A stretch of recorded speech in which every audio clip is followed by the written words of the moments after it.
Saat hampir sampai ke puncak, betis gadis itu tiba-tiba kram. Dia pun berteriak meminta bantuan ibunya. Anehnya, sang ibu bukannya khawatir, malah menyuruhnya untuk terus memanjat. Gadis itu berusaha bertahan, tetapi betisnya benar-benar sudah tidak kuat. Tangannya akhirnya terlepas dan tubuhnya menggantung di udara. Anehnya, tangan sang ibu tiba-tiba seperti tersengat listrik dan sama sekali tidak bertenaga. Tali itu lepas begitu saja, dan gadis itu jatuh keras ke tanah. Dengan wajah panik, sang ibu segera menghampiri. Namun sang gadis langsung marah dan menyalahkan ibunya. Ibunya mencoba menjelaskan bahwa dirinya memang tiba-tiba kehilangan tenaga. Untuk membuktikan kalau dia tidak berbohong, wanita itu pergi ke rumah sakit dan menjalani pemeriksaan. Namun anehnya, hasil pemeriksaan menunjukkan tidak ada masalah apapun pada kedua lengannya. Dokter mengira wanita itu hanya berpura-pura sakit dan segera menyuruhnya pulang. Tetapi wanita itu mendadak berkata bahwa penglihatannya mulai menghilang. Namun yang membuat mereka bingung, setelah diperiksa dengan alat canggih, hasilnya tetap normal. Ilmuwan mengatakan jika kondisi ini terus berlanjut, wanita itu mungkin akan kehilangan nyawa. Anak dari wanita itu kemudian memberikan petunjuk. Dia mengatakan ibunya sering berganti pasangan. Ilmuwan itu langsung curiga kalau wanita itu terkena infeksi tertentu. Mereka segera memberikan pengobatan pencegahan infeksi. Namun obat itu sama sekali tidak membantu. Kondisinya malah makin parah. Napas wanita itu mulai sesak, bahkan saluran pernapasannya hampir tertutup total. Dokter terpaksa melakukan pemasangan selang pernapasan darurat. Meski berhasil menyelamatkannya sementara, ilmuwan masih tidak tahu penyakit apa yang sebenarnya menyerang tubuh wanita itu. Tak lama kemudian darah mulai keluar dari sudut matanya. Para dokter langsung panik. Hasil tes darah menunjukkan jumlah trombosit wanita itu turun drastis. Jika penyebabnya tidak segera ditemukan, dia bisa terus mengalami pendarahan sampai meninggal. Mereka akhirnya melakukan pemeriksaan tulang sumsum. Namun kejadian aneh kembali terjadi. Saat dokter mencoba mengebor tulangnya, bor itu sama sekali tidak bisa menembus. Ilmuwan itu merasa sangat bingung dengan penyakit wanita tersebut. Namun saat hendak pulang, tiba-tiba sebuah ide muncul di pikirannya. Dia langsung kembali ke kamar pasien dan melakukan satu pemeriksaan terakhir. Ilmuwan itu memeriksa tubuh wanita tersebut hingga akhirnya menemukan benjolan kecil di belakang lututnya. Ilmuwan itu menusukkan jarum ke benjolan tersebut dan menarik cairan putih dari dalamnya.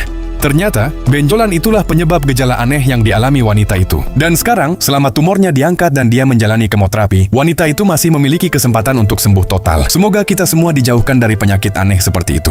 Like sekarang juga dan komen. Aku nggak mau!